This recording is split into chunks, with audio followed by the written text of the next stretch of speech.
I do want to before we get up out of here, because I know Sure. your time is valuable. I want to speak about AI because in the book, I know you spoke about it briefly, but I wish you would actually went more in detail with AI and how it's going to actively affect the workforce. And how do you see AI disrupting the workforce, and what does that mean for the Black community? Black people have been focusing on minimum wage instead of focusing on maximum skills in their development. Here's the thing. Y'all got mad at the president. I ain't like the way he said it, but he was right. They're taking the black jobs.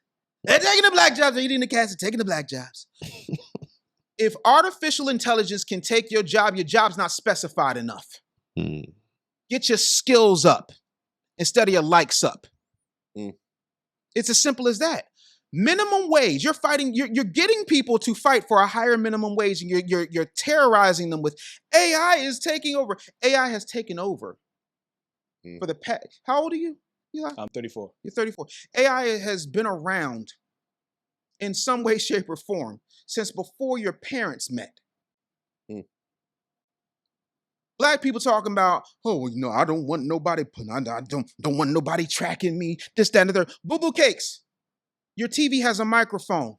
It also has a camera on it. You can Google this, pick a smart TV. They're smart for a reason. They're already watching you. The other part of that is you walked around with a GPS in your pocket for the past 20 years. It's called your phone. iPhone, Android, don't matter. They're watching you. If your intelligence is natural and it's not big enough to do something the machine can't do, you ought to be ashamed of yourself. But you went and got a degree in underwater basket weaving. You went and paid $2,500 to be Dr. Sexy so that you can get yourself an honorary doctorate. You got a bunch of do-nothing jobs, but you ain't got no skill. I ain't never seen a broke plumber a day in my life. Even Super Mario took enough time off to go to the Mushroom Kingdom, and he was still fixing pipes. So why is it because that's not sexy enough? Because you got, again, respect to this platform, but you've got women who sat in these seats and said that a plumber ain't good enough, a mailman ain't good enough, a school guidance counselor ain't good enough, a school teacher ain't good enough, because you got to make 6 figures, but them same strong, independent women are school guidance counselors. Do you understand what I'm saying? That is the delusion that has been fed to you. It's not AI's fault that you didn't get your skills up. My second great uncle was an elevator operator. Unless you in a shishi foo-foo ritzy ass hotel, you don't see too many elevator operators, and it's just there for nostalgia and elitism. Get your skills up. So what do you say about, you said to get your skills up, but in the next 20 to 50 years from now, when we have autonomous robots that are actually doing the skilled work now, what do you say to the people who says these robots are going to take those jobs anyway? Okay, let's go with that scenario. Let's just say that Mr. Anderson can't pull you out the matrix, even though I'm sitting right here. Let's just say that AI takes out absolutely everything, right? Every job you can think of, they're doing. That wouldn't be a problem if you had whole life insurance and you were building a situation where you were your own bank. If you went and got your kid a Roth IRA and maxed 2 or 3 of them bad boys out. And this is not financial advice, but there's things you could do. You could get CDs, you could get stocks and bonds and trades. You could do all of those things, but you don't, because you want to look good. You rather slide in somebody's DMs than slide into an inbox of somebody over at a brokerage firm. That's true. So at what point is it your fault you did not get your money up when you had plenty of warning that a flood was coming, that arcs are being built? You're mad that somebody didn't build the ark for you. You're supposed to build your own ark. Is it not your job as a man to provide for your family? At some point, when are you going to say, you know what, there are things that I need to educate myself on that I'm not going to get in school? You have the smartest computing power in human history in your pocket every day. And if you choose to watch twerk videos and bum fights and rap battles, AI ain't the problem with your intelligence. Your intelligence is the problem with your intelligence. I do want to ask you too, because you spoke heavily on school and education and how they, tell us our kids are artistic or anger management, whatever the case may be, right? But I don't think we hold parents accountable enough, because at the same time, we went through these school systems, we weren't successful, and now you hear about the failing rates of kids not being able to read. At what point do we look at the parents and tell them school is one part of it, but when you get fucking home, you got to teach your kids something too? School is one part of it, but when you get home, you got to teach your kids something too. Now that I've said that, let's talk about the difference between what happened when you were in high school and what happens now. What? No Child Left Behind. So, when you failed, did you have to do summer school? I don't know if you failed or not. I was in summer school. Okay, so I didn't even know that. I don't know this man. I wasn't in school much. You know what I'm saying? So was that your parents' fault? Yeah, my parents' fault. Didn't care. I had no parents growing up. Got you. But you failed and you went to summer school. Yeah. Now it's pass them up, pass them on. That's why we're functionally illiterate at a higher rate than we've ever been. For sure. All right. The other part of that is teachers are overworked and underpaid. For sure. Teachers are being incentivized to go to these places where they have to literally fight to educate people. There's no backup, no nothing.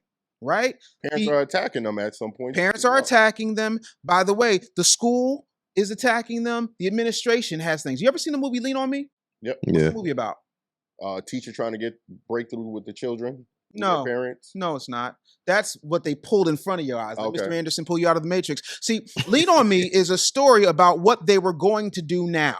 And what they did was they put Joe Clark out of a suburban school because they didn't like him when he was in the black school trying to get these kids to actually learn, which is stuff you don't see. You start the movie off with him being with little Billy and Becky. So, go on now. Y'all have a good day. I love you. He didn't have a megaphone. He had none of that. And you know what happened? They said, Joe, you got to do something for your legacy, Joe. You got to come back to the hood and save Eastside High. Dr. Napier didn't want to save Eastside High. He wanted Joe to do it. You know why he wanted Joe to do it? Because he wanted Joe to get there so that the state of New Jersey could give more funding to these inner city schools as long as they met the minimum basic skills requirement, because it was more about test taking than it was about anything else. So the reason he was locking the doors wasn't just to keep the drug dealers out. He wanted to keep those Negroes in so they could learn all they could need to learn to put in the C in the bubble with their number 2 pencil so they could pass a minimum basic skills test. And that's what you have. You don't have a generation of thinkers who think strategically, independently, creatively. You have a bunch of test takers who sit up there and they fill in bubbles. That is what's different between when you were in high school, when I was in high school, and what's happening right now. They're just passing their asses. They're passing them up. They're passing them on. George W. Bush has to come to call for what he did, and Barack Obama has to come for call for what he expanded in No Child Left Behind. You have a generation of functional idiots because the education system failed them. But you know who does get paid? All of the teachers' unions. So yeah, it's a little bit different. And again, going back to the first thing I said in my book, the system is functioning exactly how it's supposed to. Because if you got parents who are too tired because they can't make it because the economy is so horrible, there's no economy problem at the White House. There's no economy problem at the governor's mansion. There's no economy problem at Walmart. There's no economy problem at Merck or Pfizer.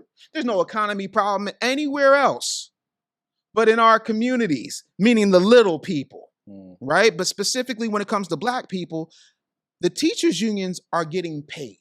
And they're getting paid to maintain the status quo, not get teachers more money. A little 10% bump here and there, sure. But teachers should be paid like they pay LeBron.